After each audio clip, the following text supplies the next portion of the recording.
NIM saya 2032111044. Perkenalkan, nama saya Yuliana Ariska dengan NIM 2032111046. Saya Diana Rosanti dengan NIM 2032111030. Saya Anissa Fiza dengan NIM 2032111048. Vesicle secretory itu terletak dekat daerah mitokondria dan sitoplasma. Nah, vesicle secretory ini merupakan sebuah vesicle besar yang berhadapan langsung dengan membran plasma. Di sini vesicle secretory berperan dalam membawa protein yang sudah diproses dan dilumen oleh sukulus. Pada sitoplasma itu terletak dekat mitokondria. Nah, sitoplasma itu terisi oleh partikel-partikel dan organel kecil dan juga besar. Bagian cair yang jernih itu banyak tersebar, yang dinamakan haloplasma. Haloplasma terutama mengandung protein yang terlarut oleh elektrolit glukosa dan memiliki jumlah yang besar. Kemudian di dalamnya juga terdapat sedikit fosfolipid, kolesterol, dan asam lemak terverifikasi.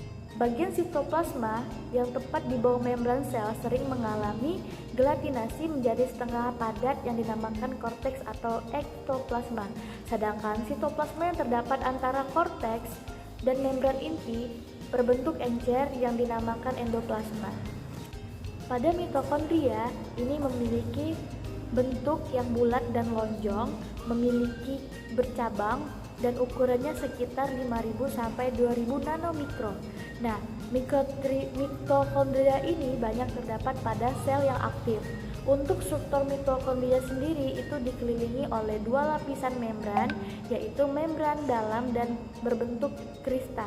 Ruang dalam mitokondria berisi matriks mitokondria yang memiliki fungsi sebagai tempat respirasi atau oksidasi karbohidrat yang akan menghasilkan ATP. Selain itu, mitokondria ini banyak sekali fungsinya pada organel sel. Di sini saya akan menjelaskan mengenai aparatus Golgi atau badan Golgi.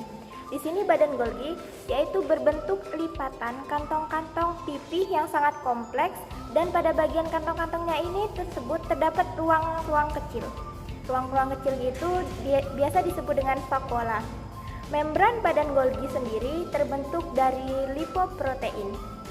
Badan Golgi juga banyak terdapat pada sel-sel kelenjar seperti kelenjar ludah, hati, pankreas, dan hormon.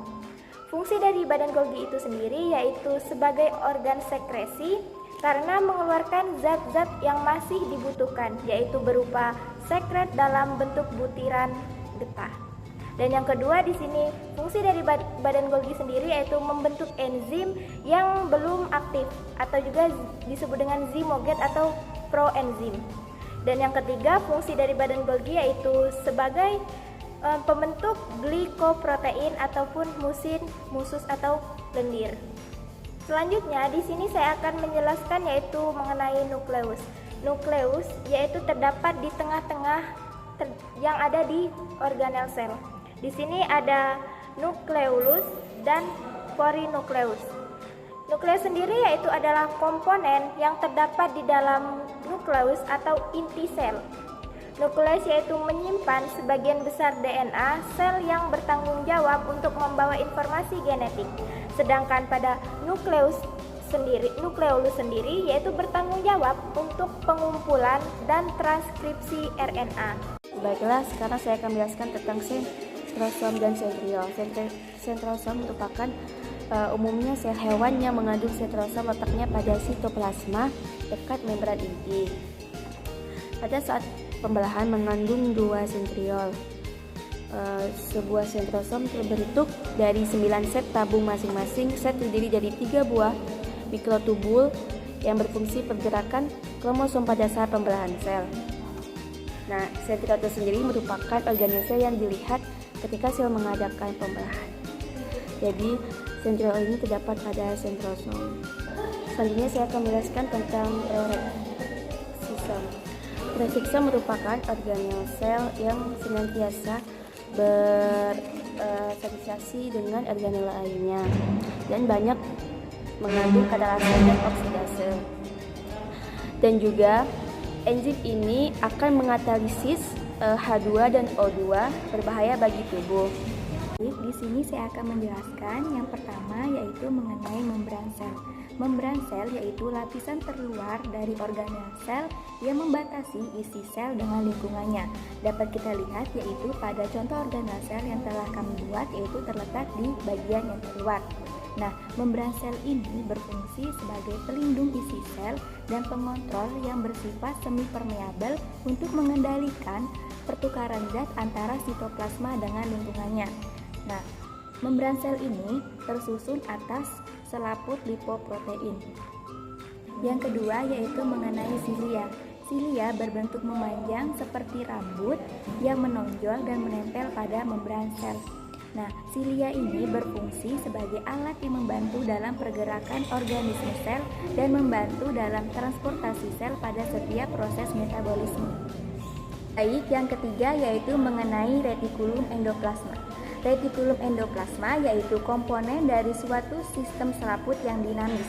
Retikulum endoplasma terdiri dari lapisan yang berlipat-lipat yang mengelilingi suatu ruangan yang disebut dengan lumen. Retikulum endoplasma yaitu mempunyai permukaan membran yang sangat luas. Retikulum endoplasma terdiri dari vesikel dan tubulus yang berfungsi untuk mensintesis protein.